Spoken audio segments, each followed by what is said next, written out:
Hi everyone, welcome to my channel. ఈరోజు మనం తోటకూర ఫ్రై చేసుకుందామండి. పల్లి పొడేసి చేసుకుందాం, చాలా టేస్టీగా ఉంటుంది. ఇప్పుడు ఏమేం కావాలో చూద్దాం. తోటకూర ఒక 20 రూపాయలు తీసుకున్నానండి. నేను ఇట్లా కడిగేసి నీట్గా కొంచెం ఆరబెట్టేసి ఇలా పెట్టుకున్నాను. పల్లీలు ఒక 3/4 కప్పు తీసుకున్నాను. కారం, ఉప్పు, పసుపు, వెల్లుల్లిపాయలు అండి. ప్యాన్ పెట్టేసుకున్నాము. పల్లీలు వేపుకున్నాము. ఆయిల్ ఏం వేయొద్దు, ఉట్టి పల్లీలే ఇలా వేపుకున్నాం. ఇలా సిమ్లో పెట్టేసి వేపుదాం పల్లీలు, అప్పుడే బాగా వేగుతాయి. పల్లీలు వేగిపోయాయండి. ఇప్పుడు గ్యాస్ ఆఫ్ చేసేద్దాము.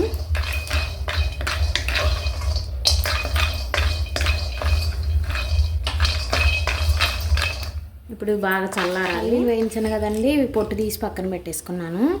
ఇవి వేసేస్తున్నాను మిక్సీ జార్లో. వెల్లుల్లిపాయ ఒక పాయ మొత్తం ఇలా ఒలిసి పెట్టుకున్నానండి, ఇవి కూడా వేసేస్తున్నాను. ఉప్పు మీరు కూరకు సరిపోని వేసుకోండి.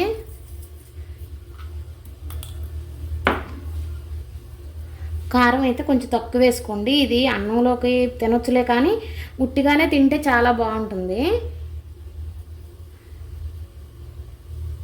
1 స్పూన్ కారం వేసాను. ఇప్పుడు దీన్ని మిక్సీ చేసేసుకుందాం. బరగ్గా పొడి ఆడేసుకున్నాను.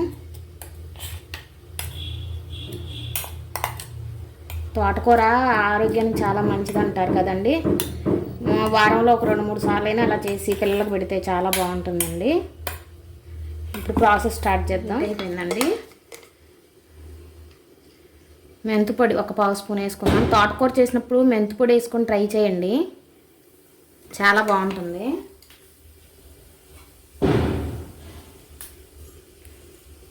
మెంతిపొడి కొంచెం ఇట్లా ఫ్రై అయింది. ఇప్పుడు తోటకూర వేసేసుకుందాం.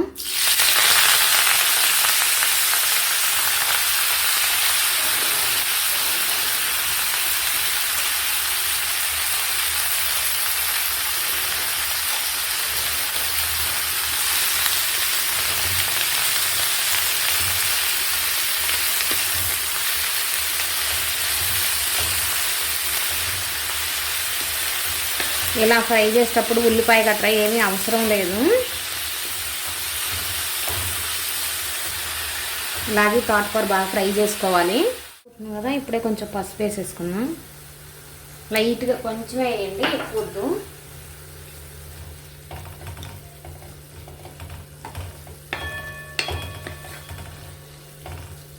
కూరలు అంటే పిల్లలు ఇష్టంగా తినరు కదా. ఇలా చేసేసి కొంచెం గిన్నెలో వేసి చేస్తే వాళ్ళే టీవీ చూసుకుంటేనే తినేయొచ్చేది, అంత టేస్ట్ బాగుంటుంది ఇది. మీరు కూడా ఒకసారి ట్రై చేయద్దు, కానీ నేను చేసి చూపిస్తాను. ఇలా బాగా వేగిపోయింది. ఆయిల్ బాగా తక్కువ వేసుకోవాలి. ఒక 2 స్పూన్లు అలా వేస్తేనే ఆయిల్ సరిపోద్ది.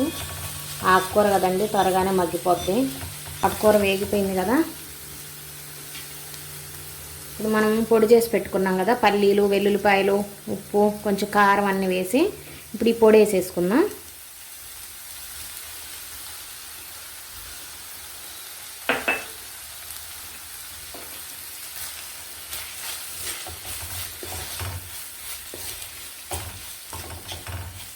ఇది బాగా కలుపుకున్నాం. ఈ పల్లి పొడి అంతా ఈ ఆకుకూర పట్టేలాగా.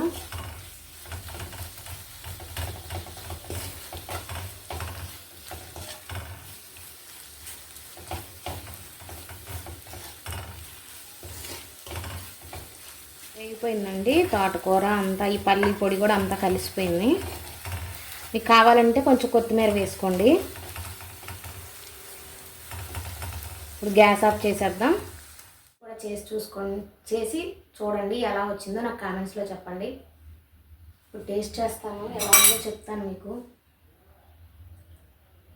ఇలా తోటకూర ఉట్టిదే చేసుకుంటేనే చాలా బాగుంటుంది.